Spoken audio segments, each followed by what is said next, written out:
नमस्कार दोस्तों, मैं हूं Sunil Kumar. SK electrical channel पर आपका स्वागत है। दोस्तों आज फिर टावर कैन की एक वीडियो आ रही है। अभी तक हमने दिन में जो टावर कैन हम लगा रहे थे उसकी वीडियो हमने आपको दी थी। अब हमने रात में भी टावर कैन लगा के देखी है, तो रात में भी अगर काम करना चाहे तो टावर कैन अच्छे से लगा सकते हैं। दोस्तों अगर आप सीखने की इच्छा रखते हो तो इसमें आपको बहुत कुछ सीखने को मिलेगा, नहीं तो बोर लगेगी आपको। अगर ध्यान से देखोगे तो आपको इसमें बहुत कुछ सीखने को मिलेगा।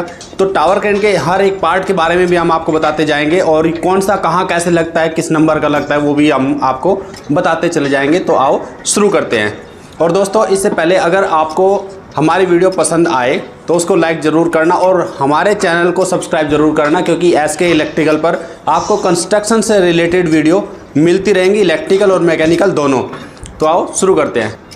तो दोस्तों ये टावर क्रेन का फाउंडेशन हमने यहाँ पे तैयार किया हुआ है, और यहाँ पे हमने स्टैंडर्ड सेक्शन एक खड़ा किया हुआ है। 2 स्टैंडर्ड सेक्शन हमें और ज़रूरत पड़ेगी। तो क्रेन लगाने का हमें सारा का सारा मटेरियल, जो भी भारी भारी आइटम है, वो सारे जहाँ पे हमें टावर क्रेन लगानी है वहाँ पे हमें ये सारे के सारे रखने पड़ेंगे नज़दीक में, जिससे कि बड़ी क्रेन आए और उसको उठा के इन्हें लगाने में आसानी हो। ये स्टैंडर्ड सेक्शन है जिसमें 3 बोल्ट एक कॉर्नर पर लगाने का ऑप्शन होता है। तो इसमें एक जॉइंट में 12 बोल्ट लग जाते हैं। तो इनको भी हमें पहले उठा के वहाँ रखना पड़ता है, क्योंकि कम से कम हमें 3 सेक्शन खड़े करने होते हैं, तभी हमारा केज उस पर डल पाता है। तो ये सारी चीज़ें हम वहीं पास में ले जाके रख लेंगे। ये टर्निंग टेबल है, इसमें ही हमारा जो है ना कैबिन जुड़ जाता है। इनको भी हम उठा के वहाँ पे पहुँचा लेंगे, जिससे हमें काम करने में आसानी हो और बाद में टाइम ज़्यादा ना लगे।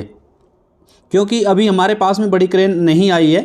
अगर बड़ी क्रेन आके खड़ी हो जाएगी तो उसे फिर यहाँ पे ज़्यादा टाइम तक खड़ा रहना पड़ेगा और हमारा रास्ता भी रुक जाएगा। तो पहले ये सारा का सारा सामान हम शिफ्ट कर लेते हैं। उसके लिए हमें हाइड्रा की ज़रूरत पड़ती है, या तो हमारे पास कंपनी में, नहीं तो रेंट पे हम मंगा सकते हैं। और ये स्टैंडर्ड सेक्शन हमारा यहाँ पे खड़ा हुआ है, तो इसी के आसपास हम सारा का सारा सामान करेंगे। और अर्थिंग का काम भी हमारा प्रोग्रेस में है। यहाँ पे ये अर्थिंग हम इसकी करा रहे हैं। कम से कम 2 अर्थ हम इसे कराते हैं, वैसे तो ज़्यादा भी कराते हैं, क्योंकि एक लाइटिंग अरेस्टर के लिए ऊपर भी दिया जाता है वहाँ पे। लेकिन अभी लाइटिंग अरेस्टर का प्रोग्राम अभी हम बाद में करेंगे। अभी सिर्फ इसको बॉडी अर्थ देने के लिए हम इसको अर्थिंग करा रहे हैं। तो 2 अर्थिंग कम से कम हमें इसके लिए कराने होते हैं। और ये सारा का सारा सामान हम इसके पास में बिल्कुल रख लेंगे। और फिर क्योंकि हाइड्रा की ज़रूरत हमें पड़ती है, कुछ सामान हमें जोड़ना पड़ता है, जैसे केज ले जाके हम उसमें 3 सेक्शन जोड़ने के बाद में केज को सजाना होता है, उसमें प्लेटफार्म लगाने होते हैं। तो केज उठा लेते हैं। इसी में हमारा टावर हेड अंदर रखा हुआ है। ये टावर हेड इसमें हमारी टर्निंग टेबल के ऊपर जुड़ जाता है, और ये सबसे टॉप का हिस्सा रहता है टावर क्रेन का। इसी में हमारी सारी टाई जुड़ी रहती है, चाहे वो काउंटर जिप की हो चाहे मेन जिप की हो। ये सारी टाई इसी में कनेक्ट रहती है। यही काउंटर जिप और मेन जिप को बैलेंस करता है। तो इसको हम उठा के वहीं पे रख लेंगे, और सारा सामान हम इसमें अंदर वहीं से खोल लेंगे, क्योंकि इतना वज़न हमारा ये हाइड्रा उठा सकता है। अगर अपने पास में छोटा हाइड्रा हो तो फिर हमें सामान थोड़ा कम कम करके ले जाना पड़ेगा। तो ये अर्थिंग भी आप देख सकते हैं, इस तरह से हमने अर्थिंग लगाई। पानी देने के लिए एक पाइप रहता है और एक प्लेट में पत्ती जुड़ी हुई रहती है, और वो ये सब GI का मटेरियल रहता है। कॉपर कॉस्टली पड़ता है, इसलिए अधिकतर कंपनियां GI यूज़ करती है। ये केज यहाँ पे आ गया है, हम इसको खड़ा करके रखेंगे, क्योंकि हमें इसमें ये सब सजाना पड़ेगा। इसके प्लेटफार्म जो है, इसके प्लेटफार्म अगर हम काउंटिंग में बात करें तो वो 7 प्लेटफार्म टोटल रहते हैं, जिसमें 3 छोटे रहते हैं, 4 बड़े रहते हैं।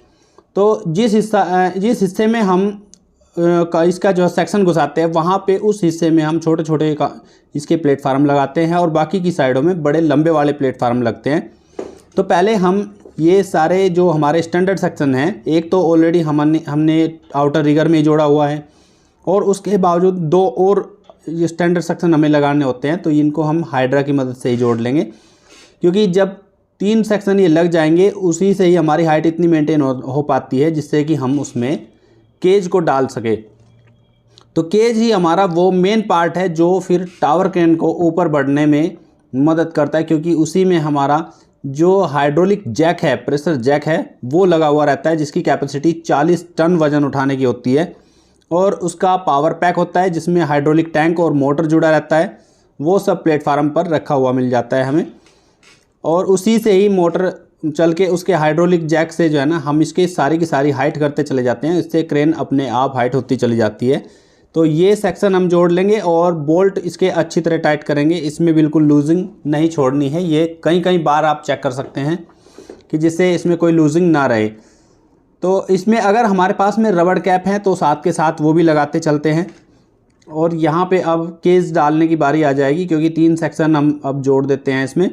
और दोस्तों बूम के बारे में भी हम आपको बताएंगे कि उसमें कौन से नंबर की बूम कहाँ जुड़ती है। वैसे उसमें सारी नंबरिंग दी हुई रहती है, हम आपको उसमें दिखाएंगे कि इसमें कहाँ नंबरिंग लिखा हुआ रहता है और कैसे हम इसको पहचान सकते हैं कि कौन से नंबर की ये मेन जिप है। मेन जिप का सेक्शन होता है, मेन जिप तो कंप्लीट हो गई, वो मेन जिप का सेक्शन रहता है। तो दोस्तों अगर हमारी वीडियो से आपको कुछ हेल्प मिलती है तो प्लीज़ हमारे वीडियो को लाइक ज़रूर करें और हमारे चैनल एसके इलेक्ट्रिकल को सब्सक्राइब भी ज़रूर करें, क्योंकि इस पर आपको ऐसी इंटरेस्टिंग जानकारियाँ मिलती रहेंगी। जो लोग कंस्ट्रक्शन के काम में, मैकेनिकल और इलेक्ट्रिकल के काम में इंटरेस्ट रखते हैं तो उनके लिए बहुत फ़ायदेमंद है।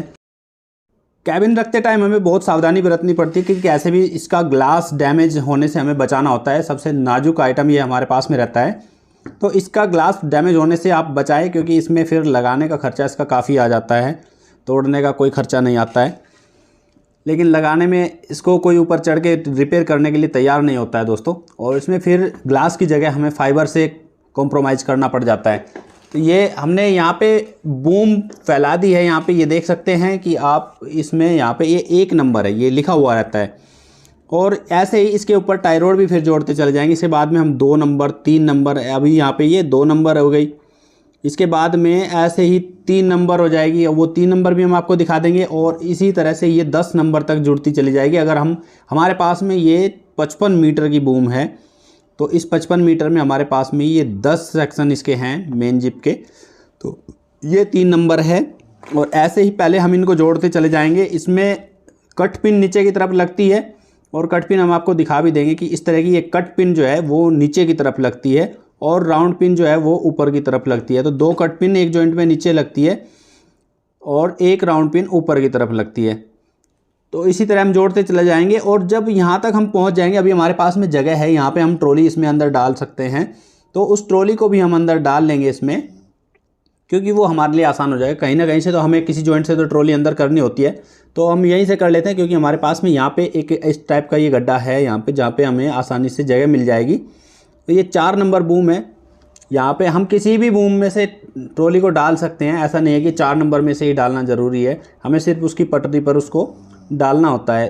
तो बाकी उसके रोलर अपने आप इसमें अंदर चले जाते हैं, और फिर हम बाकी का काम आगे जोड़ते चले जाएंगे। और ये कट पिन भी आप देख सकते हैं, तो इसमें पत्ती लॉक करती है कट पिन को, और इस तरह से हम ये इसको फंसा देते हैं। और फिर इसमें एक लॉक पिन डलती है, जो सेफ्टी पिन भी हम बोल देते हैं। वैसे लॉक पिन उसका क्वार्टर पिन, वैसे उसका नाम है, टेक्निकली उसका नाम वैसे क्वार्टर पिन है। तो क्वार्टर पिन कोई बोलता नहीं है, ऐसे लॉक पिन बोल देते हैं, सेफ्टी पिन बोल देते हैं। तो इस तरह से अब इसका सारा सामान हम यहाँ पे ले आएंगे, और ये हमारी ट्रॉली है। इस ट्रॉली को इसमें अंदर डाल देंगे हम ला करके, और इससे हमारी ट्रॉली इसमें इन कर जाएगी। बाकी की बूम हम इसके बाद में जोड़ेंगे। तो सामान को उठाते टाइम में हमें थोड़ी सावधानी बरतनी चाहिए कि एकदम से पटका पटकी ना करें, जिससे कि सामान डैमेज होने से बच जाए। और सामान का जितना कम नुकसान करना चाहे उतना अच्छा है, क्योंकि कोई भी कंपनी में आप काम करें तो कम से कम ये ज़रूर सोचें कि उसका हम जितना हो सके फ़ायदा ही करें, क्योंकि आप कंपनी का फ़ायदा सोचोगे तो कंपनी आपका फ़ायदा सोचेगी। तो इस तरह से ये यहीं से हम इसको इन कर लेंगे। इसमें थोड़ी मिसअंडरस्टैंडिंग हो जाती है, लेकिन 2-3 बंदे इसमें रहे और सही से इसको पकड़े, नहीं तो चोट लगने की ज़्यादा संभावना रहती है। तो ये ट्रॉली अंदर हो गई है इसमें, यहाँ से अब ट्रॉली की टेंशन ख़त्म हो गई। इसके बाद हम बाकी की बूम जोड़ते चले जाएंगे। तो 4 नंबर तक हम आ चुके थे, अब इसमें 5 नंबर तक जोड़ेंगे। और दोस्तों हम इसकी लेंथ के बारे में हम आपको बता देते हैं कि मेन जिप का जो 1 से 5 नंबर तक की ये जो बूम है, ये सारी 6-6 मीटर की है, 6-6 मीटर की इनकी लेंथ है। तो इसके बाद में जो हमारी 6 नंबर की जो बूम आएगी उसकी लेंथ थोड़ी कम रहती है, और 6 नंबर की जो बूम है उसकी 4550 mm की जो लंबाई रहती है, क्योंकि 4 मीटर 550 उसकी लंबाई थोड़ी कम रहती है। तो 6 नंबर की वो बूम है जिसकी लंबाई कम रहेगी। अभी हम 5 नंबर ये जोड़ रहे हैं यहाँ पे, इसके बाद में हम 6 नंबर जोड़ेंगे। और 7 से 9 तक भी 6 मीटर रहती है, 7, 8, 9 ये भी 6 मीटर की लेंथ के रहते हैं।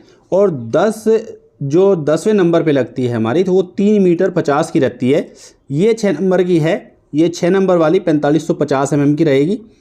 और 7 नंबर की फिर से 6 मीटर शुरू हो जाएगी, 7, 8, 9 6 मीटर रहेंगी। और फिर 10 नंबर हमारी 3 मीटर 50 रहती है, लेकिन उसमें जो हमारा ट्रॉली का जो स्टॉपर लगा रहता है वो बिल्कुल एंड से 550 अंदर लगा रहता है, यानी 550 बाहर का हिस्सा हम यूज़ नहीं कर पाते हैं, सिर्फ स्टॉपर तक ही जाते हैं। वैसे तो लिमिट हम स्टॉपर से भी 1 मीटर पहले ही काट देते हैं, जिससे कि बिल्कुल एंड तक ना जाए। तो अब टाई रोड जोड़ते चले जाएंगे। तो टाई रोड के बारे में भी हम आपको बताना चाहेंगे कि जो ऊपर की साइड की जो टाई रोड है वो लगती है हमारी 1 से 5 तक 5322 mm वाली लगती है। ये इस पे इसकी मेजरमेंट सब लिखी रहती है, आप उसको पढ़ भी सकते हैं अगर वो ओरिजिनल टाई है। हमारे पास में ये ACE की 5540 क्रेन मॉडल नंबर की क्रेन है। तो इस तरह से हम इसको आपको बता देते हैं कि टाई का भी हम अभी लगाएंगे। तो इसके बाद एक तरफ हमारा ये भी काम चल रहा है कि इसमें दूसरे काम भी हमने लगा रखे हैं, क्योंकि अलग अलग बंदे अलग अलग काम कर रहे हैं। तो केज भी सज रहा है। प्लेटफार्म के बारे में हमने आपको बताया था कि 4 प्लेटफार्म हमारे पास में बड़े वाले रहते हैं जो साइड में लगते हैं। उस साइड में जिस तरफ हमारा सेक्शन इसमें अंदर डालने का केज में रहता है उस तरफ छोटे छोटे ये प्लेटफार्म लगते हैं हमारे, और लंबे वाले उसकी दूसरी साइड में लगते हैं। तो पहले हम नीचे के करेंगे फिर ऊपर के करेंगे, क्योंकि नीचे के हमें पहले सजाने होते हैं। और ये हमारा एरेक्शन प्लेटफार्म होता है। तो अब इधर बूम पे भी दोबारा ध्यान देते हैं। 10 नंबर तक ये जुड़ गई है, 10 नंबर की सबसे बाद में हो गई है। और अब हमारी ज़रूरत पड़ेगी इस बाहुबली की, क्योंकि बड़ी क्रेन ही अब हमारा आगे का काम कर पाएगी। हाइड्रा उसके ऊपर का काम नहीं कर पाता है।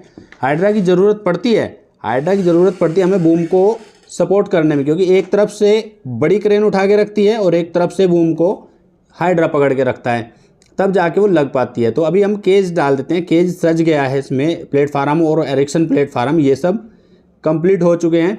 तो अभी ये थोड़ी यहाँ पे क्रेन वालों में लड़ाई हो रही है, तो इसका भी हमें पहले छुड़ाना पड़ेगा, नहीं तो यहाँ पे चोट लग सकती है इनको। और ये इनके जस्ट पीछे ही लिफ्ट पीठ है, तो उसमें अगर गिर जाएंगे तो चोट लग जाएगी।